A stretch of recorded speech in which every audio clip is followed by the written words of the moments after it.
Hi, I'm so happy you're here, and I'm so glad that you could join us for our tour of the Elizabethan Gardens. The Elizabethan Gardens are a botanical private nonprofit garden in Manteo in Dare County, North Carolina, and they are in Zone 8B. North Carolina ranges from Zones 5B to 8B all across our state, and it's located on the Fort Raleigh National Historic Site. Their website is elizabethangardens.org, where you can find upcoming events. Our visit the first week in April let us experience the azaleas in full bloom. Here you can see the boxwood hedges, and they've allowed the cabbages to bolt, leaving food for pollinators. And over here you can see the potted topiaries and some snapdragons as well. Look at those pretty snapdragons. All the reds and pinks.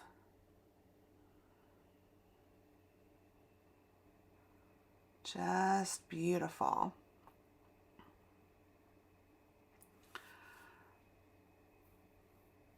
The brick pathways are throughout the garden. It's a nice easy stroll, an easy walk.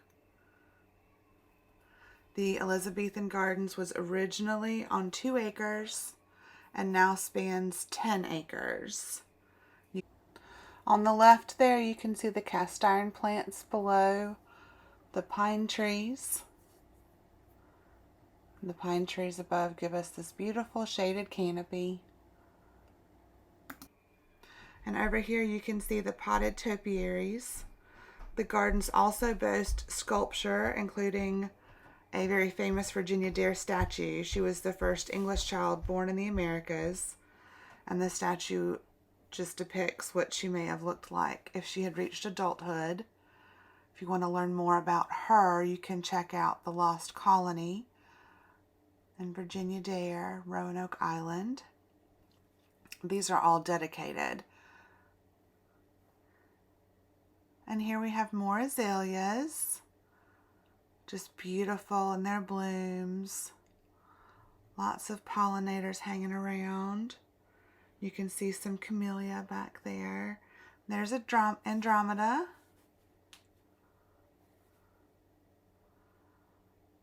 More azalea. Beautiful white blooms. Just gorgeous. We've got some new Solomon seal poking up right there, giving some color to the floor. And you can see a lot of the plants are marked, so you don't need to be a plant expert by any means to enjoy walking through the gardens. Some more azalea, just absolutely beautiful. And there's the statue of Queen Elizabeth I and a camellia that's been branched up, so it's in tree form rather than the big bushy hedgerow you can sometimes find.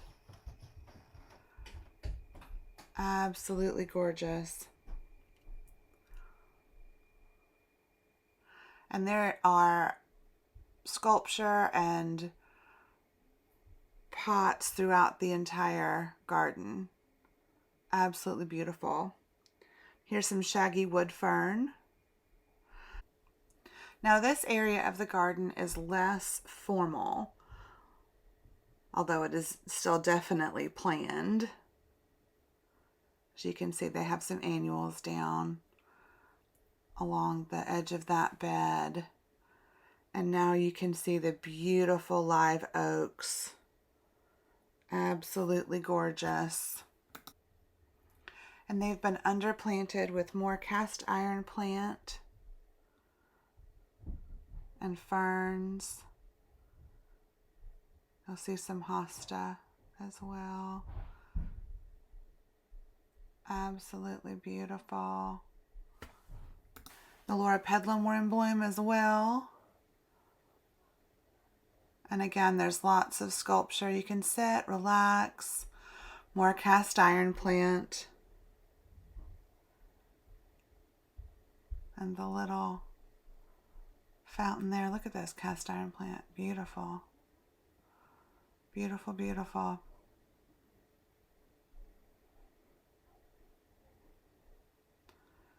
We've got some little guys emerging over here. I'm not sure what those are.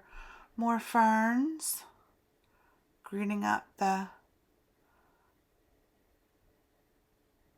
floor under these beautiful plants. And this is the ancient oak, estimated to be living in 1585. The English colonists first set foot on Roanoke Island in 1587. And this is not to be confused with Angel Oak on Johns Island, South Carolina, which is considered the largest live oak east of the Mississippi. And the Angel Oak is around 300 to 400 years old, where this one in Manteo is a bit older, but not as big. And we have more cast iron plants. Cast iron plants are native to Japan and China, and they do best in sun to shade. And they're evergreen and hardy in zones 7 to 11. We're just touring around this seated area. You can see the azaleas in the background. Have some evergreens. Beautiful. Look at that camellia. Absolutely beautiful. This is not peak camellia season. Peak camellia season is over. This is the end of camellia season. And over here, we have the butterfly garden and house. And this is the John White Butterfly Center. And every fall, North American monarchs travel upwards of 3,000 miles to central Mexico. And monarchs have been in severe decline due to loss of habitat, but by planting milkweed, the tuberosa, swamp, and common varieties, along with other pollinator-friendly plants like coneflower and native aster, we can help to rebuild their home. And May 7th is National Start Seeing Monarchs Day. That's according to North Carolina Wildlife Federation.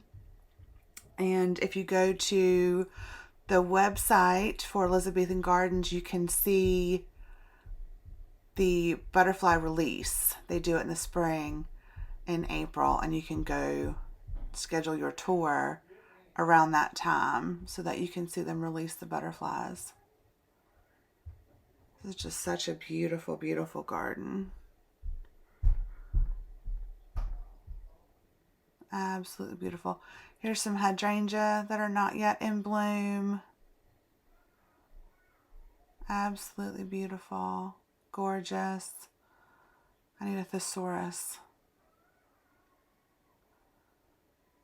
You can see some more azalea in the back there. This would be really pretty no matter what time of the year you come. If you come in winter, you're going to get the camellias in full bloom. Summertime, you will see all of the hydrangea. Early spring, obviously with the azaleas. Absolutely gorgeous. And then here we come into another pathway. And that beautiful archway up ahead. There's some interesting plants in here as well.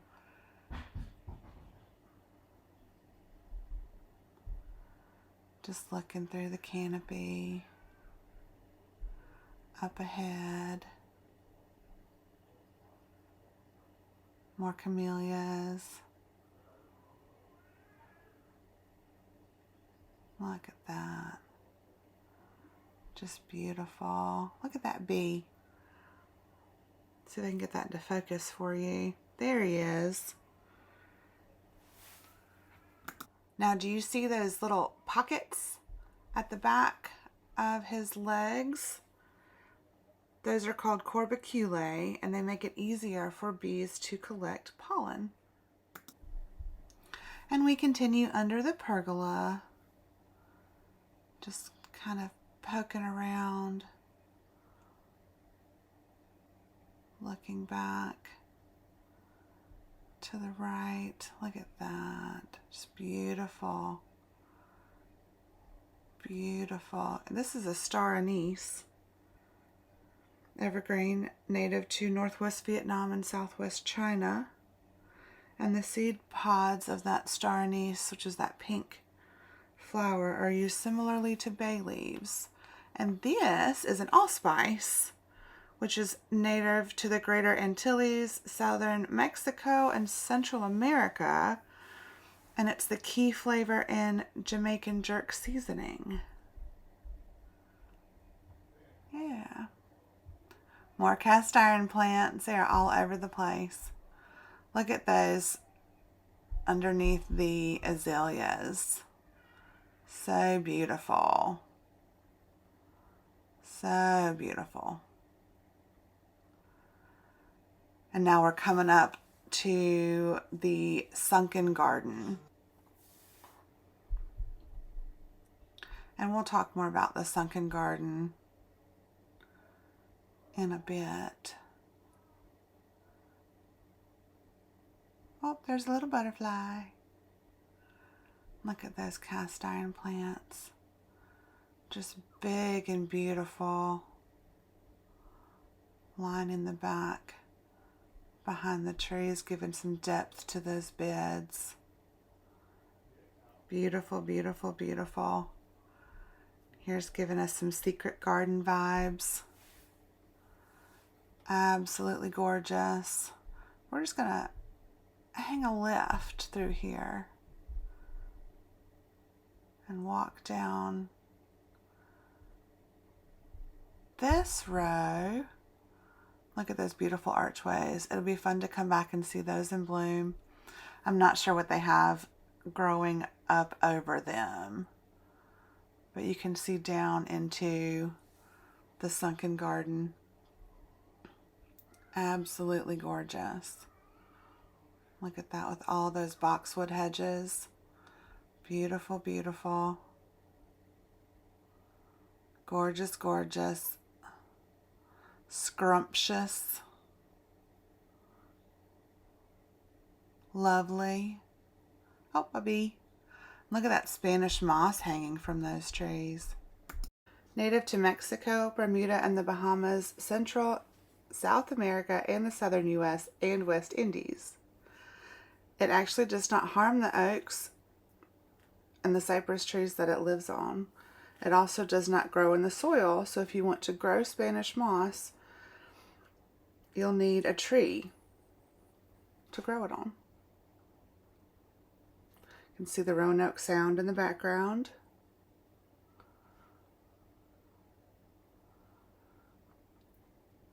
And all the Spanish moss. Now that gazebo was constructed with period tools using period techniques and thatch brought over from England.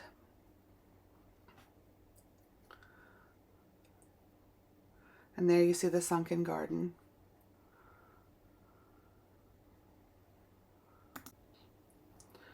And turning back around, we can see through the trees the Roanoke Sound. Sir Walter Raleigh funded expeditions to what is now the Outer Banks, North Carolina, in 1584, 1585, and 1587. The first two quickly failed, and the colonizers returned to England.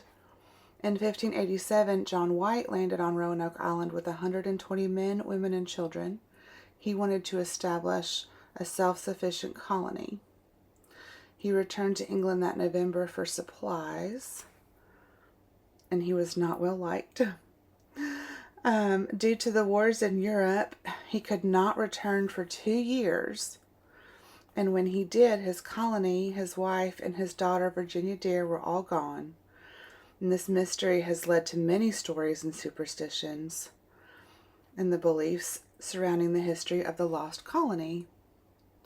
And there's a performance called The Lost Colony that you can come visit Elizabethan Gardens and see. All right, now this is the sunken garden. The central focal point of the sunken garden is an ancient Italian fountain and pool with carved balustrade.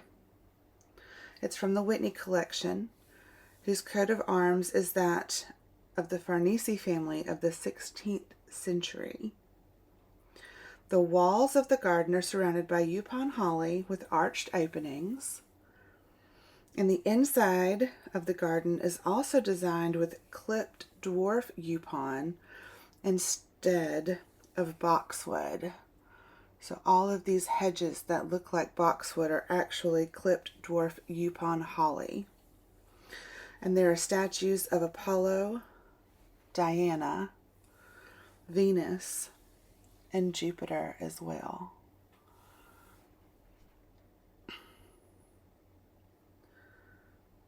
And we can see that carved balustrade on the Italian fountain.